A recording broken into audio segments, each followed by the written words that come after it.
اللہ تعالیٰ نے ہفتے میں 7 دنوں میں ایک دن بابرکت بنایا، وہ جمعہ کا ہے۔ اس میں ایک گھڑی دعا کی قبولیت کی ہے، وہ چھپی ہوئی ہے۔ اس گھڑی میں جس خوش نصیب کو ہاتھ اٹھانے کی دولت مل جائے، وہ دعا فوراً قبول ہوتی ہے اور سیدھی عرشوں پر جاتی ہے۔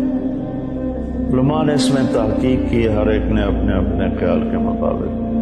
بعضوں کے نزدیک جب امام خطبے کے لیے ممبر پہ آتا ہے تو وہ دعا کی قبولیت کا وقت ہے۔ بعضوں کے نزدیک جب 2 خطبوں کے درمیان بیٹھتا ہے تو وہ وقت دعا کی قبولیت کا ہے، اور بعضوں کے نزدیک عصر سے مغرب کے درمیان کوئی بھی گھڑی اللہ کی بارگاہ میں دعا کی قبولیت کی ہوتی ہے۔